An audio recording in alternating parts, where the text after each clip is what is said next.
6월 30일 수요일입니다. 사무엘상 3장 말씀이 희귀하여 라는 주제로 말씀을 나누겠습니다. 먼저 기도로 시작하신 후 성경을 1회 3일 읽기 바랍니다. 꾸준한 영성 훈련은 당신의 인생을 변화시킵니다. 말씀 다 묵상하셨습니까? 첫 번째, 말씀의 부재는 재앙이다. 1절입니다. 아이 사무엘이 엘리 앞에서 요아를 섬길 때에는 요아의 말씀이 희귀하여 이상이 흔히 보이지 않았더라. 흔히 보이지 않았다는 말은 이스라엘에 하나님의 말씀과 계시를 샘물로 비유해서 한 방울도 나오지 않았다는 말입니다. 이러한 상태는 이스라엘이 극도로 타락했던 시대에 흔히 볼 수 있었던 현상입니다. 아모스 8장 11절에서 12절입니다. 주 여호와의 말씀이니라. 보라, 날이 이를지라. 내가 기근을 땅에 보내리니 양식이 없어 주림이 아니며 물이 없어 가람이 아니요 여호와의 말씀을 듣지 못한 기갈이라. 사람이 이 바다에서 저 바다까지 북쪽에서 동쪽까지 비틀거리며 여호와의 말씀을 구하려고 돌아다녀도 얻지 못하리니. 이스라엘이 타락했던 시대에는 하나님의 말씀을 찾아 전 세계를 찾아다녀도 물 한 방울 없는 기근과 같은 시대였습니다. 하나님께서 백성들이 너무 타락했을 때 말씀과 이상을 거두어 가버리시는 경우가 있습니다. 사사시대 말기가 그랬습니다. 하나님의 말씀과 계시가 더 이상 샘물처럼 터져 나오지 못할 때 백성들은 영적으로 매우 둔감한 상태에 빠지게 됩니다. 2절입니다. 엘리의 눈이 점점 어두워 가서 잘 보지 못하는 그때에 그가 자기 처소에 누웠고. 물론 나이가 많이 들어 시력이 많이 나빠졌다는 표현으로 생각할 수도 있을 것입니다. 하지만 언어상의 의미는 엘리의 눈이 더럽혀져 보는 눈이 어두워졌고 그래서 잘 분별하지 못하게 되었다라는 말입니다. 영적으로 타락하여 하나님의 말씀과 계시가 흔히 보이지 않을 때 백성들에게 나타나는 대표적인 현상이 바로 죄악으로 더럽혀져 영적 분별력을 상실하는 것입니다. 그래서 선과 악을 분별하지 못하여 잘 보지 못하는 사람들이 되고 마는 것입니다. 그래서 이런 시대일수록 우리는 더욱더 하나님 말씀을 사모해야 합니다.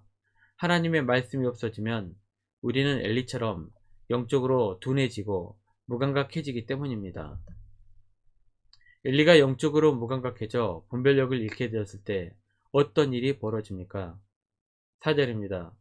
여호와께서 사무엘을 부르시는지라. 그가 대답하되 내가 여기 있나이다 하고. 하나님께서 사무엘을 부르십니다. 사무엘은 엘리 제사장이 부른 줄 알고 엘리에게 달려갑니다. 엘리는 자기가 부르지 않았다고 말하고 다시 잡니다. 이런 일이 3번이나 반복이 됩니다. 영적으로 무감각해져 분별력을 상실한 제사장이 하나님의 음성조차 분별하지 못하게 되는 것입니다. 이것은 분명히 영적 무감각입니다. 엘리는 이스라엘의 최고의 영적 지도자였는데 그런 사람마저도 영적으로 무감각했던 시대가 사사시대라는 것입니다. 두 번째, 여호와를 알지 못하고. 7절입니다. 사무엘이 아직 여호와를 알지 못하고 여호와의 말씀도 아직 그에게 나타나지 아니한 때라. 여호와를 알지 못하고 라는 구절 중에 알다 라는 동사는 히브리어로 야다 라는 단어를 사용합니다. 이 단어는 단순히 지식적인 깨달음을 넘어서 체험을 통해 아는 것까지를 포함하는 말입니다.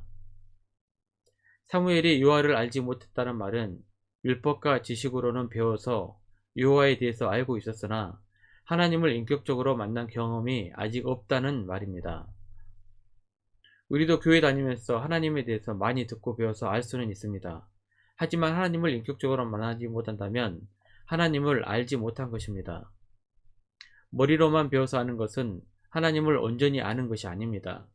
나에게 다가오시는 하나님을 인격적으로 만났다면 우리의 신앙은 사뭇 달라질 것입니다.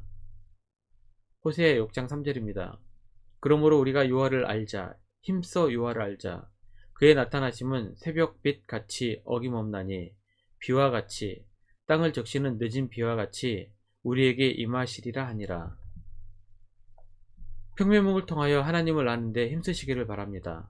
단순히 성경 공부에 끝나는 시간이 아니라 말씀 묵상과 기도가 하나님을 깊이 있게 경험하고 만나는 시간이 되셨으면 좋겠습니다. 세 번째, 엘리 가문의 멸망 예고. 13절입니다. 내가 그의 집을 영원토록 심판하겠다고 그에게 말한 것은 그가 아는 죄악 때문이니 이는 그가 자기 아들들이 저주를 자청하되 금하지 아니하였음이니라. 하나님께서는 사무엘에게 심판의 말씀을 가지고 찾아오셨습니다. 앞으로 사무엘이 이스라엘의 죄에 대해 경고하는 선지자로서 활동을 담당할 것을 예고하고 있는 것입니다. 엘리는 영적 지도자로서 하나님의 말씀을 듣지도 못했고 제대로 전달하지도 못했습니다. 심지어 자녀들에게조차도 영향력을 발휘하지 못했습니다. 그러므로 엘리의 가문은 하나님께 심판의 말씀을 듣게 됩니다. 사무엘은 엘리 가문이 멸망당하게 될 것이라는 말씀에 몹시 충격적이고 두려웠습니다. 15절입니다. 사무엘이 아침까지 누웠다가 여호와의 집의 문을 열었으나 그 이상을 엘리에게 알게 하기를 두려워하더니. 엘리는 하나님께서 사무엘에게 무슨 말씀을 하셨는지 궁금해 사무엘을 불러 숨기지 말고 솔직히 대답하라고 했습니다. 18절입니다. 사무엘이 그것을 그에게 자세히 말하고 조금도 숨기지 아니하니 그가 이르되 이는 여호와이시니 선하신 대로 하실 것이니라 하니라.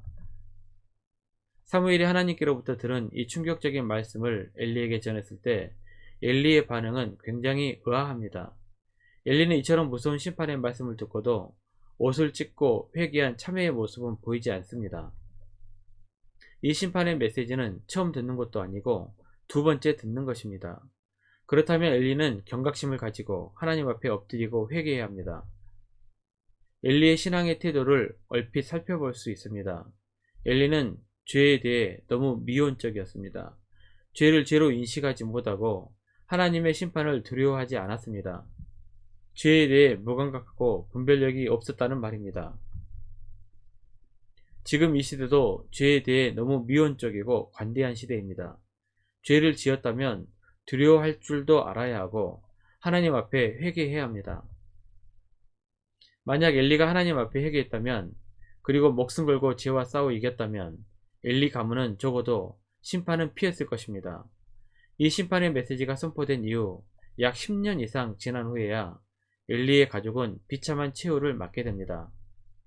하나님께서는 엘리의 가족이 회개하고 돌아오기를 10년 이상 기다리셨을 것입니다.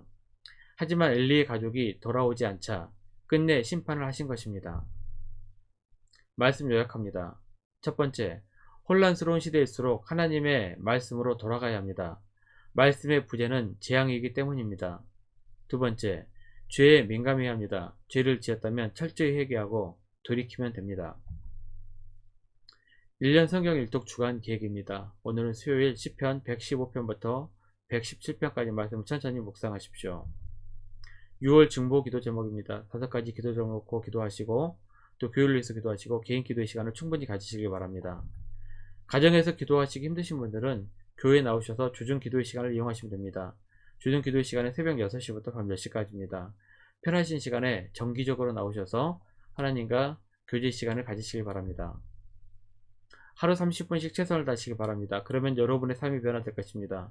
영상을 다 보신 분들은 확인 문자를 보내시거나 유튜브에 댓글로 달아주시면 정기적인 영성 훈련에 도움이 될 것입니다. 오늘 하루도 승리하시기를 기도합니다.